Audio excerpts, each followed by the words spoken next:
நாட்டின் வளர்ச்சியும் மகிழ்ச்சியும் ஒரு அந்த நாட்டில் எவ்வளவு கல்வி எவ்வளவு சிறப்பாக இருப்பது என்பதுதான் அளவுகோல் என்று சொல்வார்கள்.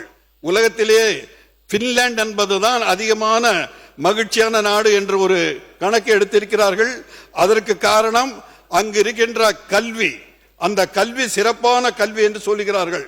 ஆகவே நமது தமிழகத்திலும் சிறப்பான கல்வியை தருகின்ற, ஏனென்றால் இப்பொழுது நமது தமிழக அரசு நடத்துகின்ற பள்ளியின் மீது மக்களுக்கு ஒரு நம்பிக்கை வரவில்லை. நான் சார்ந்த நீலகிரி மாவட்டத்திலும் கூட இந்த ஆண்டு 3 கிராம பள்ளிகள் மாணவர்கள் இல்லாமல் மூடப்பட்டு உள்ளது. ஆகவே அந்த நிலையை மாற்றுவதற்கு சம்பந்தப்பட்ட கல்வித்துறை எல்லாம் முயற்சி மேற்கொள்ள வேண்டும் என்பதை எனது எண்ணத்தை பகிர்ந்து கொள்ள நான் விரும்புகின்றேன். பள்ளிக்கல்வித்துறை அமைச்சர். மாண்புமிகு பேரவைத் தலைவர் அவர்களே, தமிழ்நாட்டில் இருக்கக்கூடிய அரசு பள்ளிகளை பொறுத்தவரை மாணவர் சேர்க்கை போதவில்லை, மாணவர்கள் சேரவில்லை என்று ஒரு பள்ளிக்கூடத்தை கூட நாங்கள் மூடக்கூடிய ஒரு சூழல் இல்லை. நாங்கள் மூட மாட்டோம் என்பதில் தெளிவாக உறுதியாக இருக்கிறோம். அதே சமயம் மாணவர்கள் வரவில்லை என்று சொன்னால் கல்வி அதிகாரிகள் ஆசிரியர் பெருமக்களை அவர்களின் இல்லங்களுக்கே அனுப்பி என்ன காரணம், அவர்களுக்கு வேற ஏதாவது சிக்கல் இருக்கிறதா என்று கலந்து பேசி ஆக குறைந்தபட்சம் ஒரு 10 மாணவர்களாக மறுபடியும் வந்து இணைகிற பொழுது மீண்டும் அதே வேகத்தில் முன்பை விட இன்னும் வேகமாக அந்த பள்ளிகள் செயல்படும் என்பதை உங்கள் மூலமாக உறுப்பினருக்கு தெரியப்படுத்துகிறேன். மிக்க நன்றி அமைச்சர் அவர்களே. அந்த மாதிரி ஒரு சூழ்நிலை வந்தா ரொம்ப சந்தோஷமா அப்படிதான் வரணும்னு இருக்க எதிர்பார்க்கிறேன். தமிழகத்திற்கு மத்திய அரசு 12 ஆண்டுகளில் 14 லட்சம் கோடி நிதி உதவி கொடுத்திருக்கின்றது என்ற செய்தியை உங்களுக்கு பகிர்ந்து கொள்ள நான் ஆசைப்படுகின்றேன். நடப்பாண்டிலே மத்திய அரசின் பங்களிப்பு 33%, அதாவது 32,921 கோடி கொடுப்பதாக முடிவெடுக்கப்பட்டுள்ளது என்பதையும் சொல்லிக்கொள்ள நான் ஆசைப்படுகின்றேன். ரயில்வே துறைக்கு 7,011 கோடி, அதுவும் ரயில்வே துறை இன்று இந்தியாவிலே மிகச் சிறப்பான ரயில்வே துறையாக நமது ரயில்வே துறை இயங்கிக் கொண்டிருக்கின்றது. இது இன்னோவேட்டிவ், இதெல்லாம் இந்த ஹைட்ரோஜன்ன்றதெல்லாம் நீங்க பார்த்திருப்பீங்க. அந்த அளவில் எல்லாம் சிறப்பாக வந்துட்டு இருக்குது.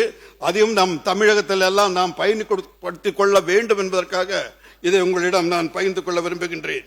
கடந்த ஆண்டுகளிலே நமது ஒரு 11 மருத்துவக் கல்லூரியும் கூட தமிழகத்திற்கு வந்திருக்கின்றது. அதனால் சிலர் சொல்வது போல் பாரு, இவர் நமது காமராஜ் சொன்னாரு பாஜக இருக்கக்கூடாதுங்கிறாரு. பாஜகவே இருக்கக்கூடாதுன்னா நீங்க வேற தேசத்துக்கு தான் போகணும். இந்த தேசத்துல பாஜக எல்லாம் போகாது. அதனால அந்த மாதிரி எண்ணங்கள் நெகட்டிவா வேணாம். எல்லாரும் இருக்கட்டும். உங்களுடைய கருத்து வேற, நம்ம கருத்து வேற. நம்ம கருத்தோட நம்ம பயணிப்போம், உங்க கருத்தோட நீங்க பயணிங்க. அதனால அது வேணாம் இது வேணாம்னு சொல்லி ஒரு நெகட்டிவ் அப்ரோச் வேணாம் தயவு செஞ்சு. ஆமா, உங்களையும் காங்கிரஸையும் சொல்றாரு. ஆமா, நீங்களும் சொல்லணும்.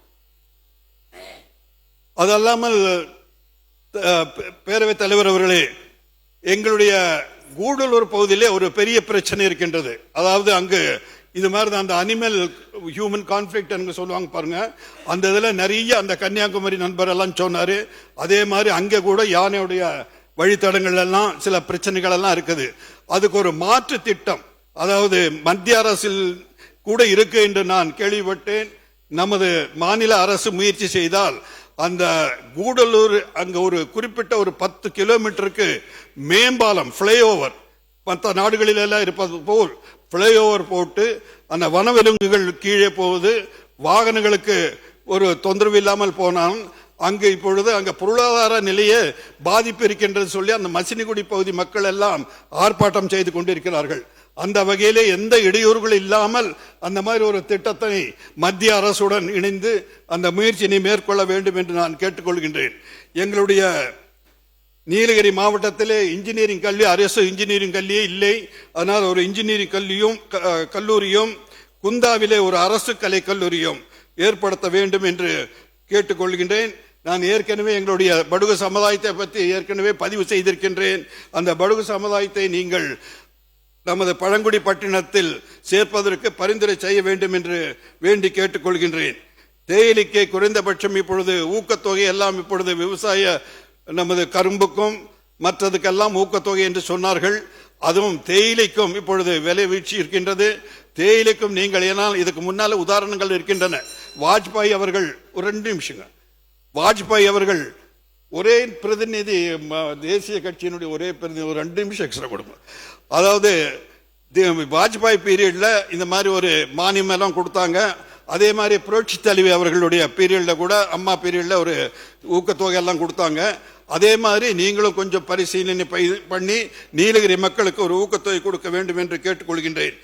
உதகையை ஒரு ஸ்மார்ட் சிட்டியாக உருவாக்கி உலகத்திலேயே ஒரு சிறந்த சுற்றுலா தலமாக ஆக்குவதற்கு நீங்கள் முயற்சி எடுக்க வேண்டும் என்று உங்களை கேட்டுக்கொள்கின்றேன். உதகையிலே இப்பொழுது ஒரு குதிரை பந்தயம் அரசு கொண்டிருக்கிறது. அதற்கு மத்திய அரசு 83 கோடியை ஒதுக்கி இருக்கின்றது. அது சுற்றுச்சூழல் பாதிப்பு இல்லாமல் எந்த திட்டம் வைத்திருக்கின்றது என்பது எங்களுக்கும் கூட இன்னும் தெரியாது. எங்களுடைய ஒரு வார்த்தை கூட பேரவைத் தலைவர் சொல்ல விரும்புகின்றேன். நீங்கள் கூட அன்னைக்கு சொன்னீர்கள், ஒவ்வொரு மாவட்டத்திலும் என்ன நடக்கின்றது என்பதை அங்கு ஆட்சித் தலைவர்களோ மற்ற அதிகாரிகளோ தேர்ந்தெடுக்கப்பட்ட பிரதிநிதிகளுடன் கலந்து ஆலோசனை செய்து அட்லீஸ்ட் என்ன நடக்கிறது எங்களுக்கு தெரியணும். அந்த அளவில் நீங்கள் ஒரு ஏற்கனவே ஒரு சர்க்குலர்ல அமைச்சிருக்கீங்க. இன்னும் கொஞ்சம் அதைய கெடுபிடி பண்ணி அவர்கள் நமக்கு தகவல் கொடுக்கிற மாதிரி செய்யணும். 83 கோடி மத்திய அரசுடைய பணம் என்ன நடக்குதுன்னு தெரியல. அதெல்லாம் அந்த மாதிரி ஒரு சுற்றுச்சூழல் பாதிக்காத அளவுக்கு ஒரு நல்லதொரு திட்டத்தை அங்கு செய்ய வேண்டும் என்று கேட்டுக்கொள்கின்றேன்.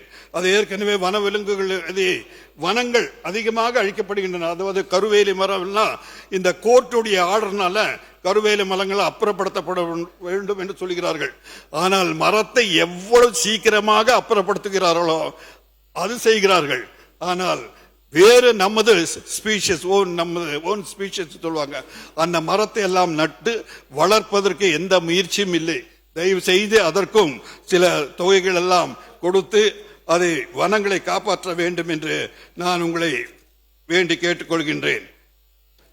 நீலகிரி மாவட்டமும் கன்னியாகுமரி மாவட்டம் மட்டும்தான் இந்த பட்டா மாறுதலுக்கு ஒரு காலத்திலே பட்டா மாறுதலுக்கு புத்தகங்கள் போட்டு ஒவ்வொரு கிராமத்துக்கும் எல்லாம் கொடுக்கப்பட்டது என்பதை நான் அறிகின்றேன்.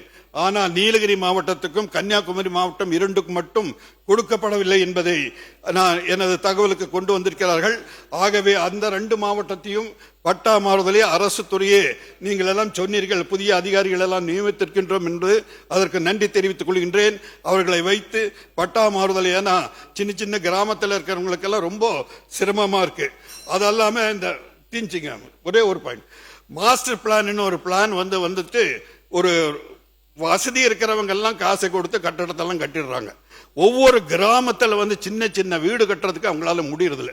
3 ஒரு கிராமம் இருக்கு, அந்த கிராமத்தில் ஃபாரஸ்ட் கிளியரன்ஸ் வேணும்ன்றாங்க, அந்த கிராமத்தில் ஜியாலஜிக்கல் கிளியரன்ஸ் வேணும்ன்றாங்க, அந்த கிராமத்தில் பல கிளியரன்ஸ் வேணும்ன்றாங்க. அது ஒரு கிராமம், ஏற்கனவே கிராமம். ஒரு சகோதரர் இன்னொரு பக்கத்தில் வீடு கட்டுறாரு. ஆனா பெரிய பெரிய ரிசார்ட் கட்டுறவங்களுக்கு எப்படி கட்டிட்டு போறாங்க. அதனால அவங்களுக்கு கட்டணும்னு நான் விரும்பப்படல. ஆனா எங்களுடைய கிராம மக்களுக்கு அனுமதி கிடைக்கின்ற மாதிரி அந்த ஸ்கீமை மாஸ்டர் பிளானை எளிமைப்படுத்தி எல்லோருக்கும் பயன்படுகின்ற வகையில் அதை நீங்கள் செய்ய வேண்டும் என்று சொல்லி ஆசைப்படுகின்றேன். எல்லாத்துக்கும் விடியல் என்ற மாற்றத்தை இப்பொழுது வெற்றி என்று மாற்றுகிறீர்கள்.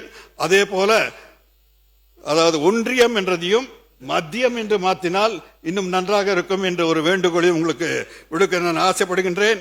அதுவும் அல்லாமல் நமது மாண்புமிகு வேளாண்மை துறை அமைச்சர் அவர்கள் எல்லா சட்டமன்ற உறுப்பினர்களுக்கும் அந்த வேளாண்மை பொருள் கொடுத்திருக்கிறார்கள் என்று நம்புகிறேன். சுவையாக இருந்தது, ருசித்தோம். அதற்கும் எங்களுடைய இதயபூர்வமான நன்றியை தெரிவித்துக் கொள்கின்றேன். என்னுடைய எண்ணங்களை எல்லாம் பகிர்ந்து கொள்வதற்கு வாய்ப்பு தந்த பேரவைத் தலைவர் அவர்களுக்கு நன்றி கூறி என் உதவி முடிக்கின்றேன். நன்றி, வணக்கம்.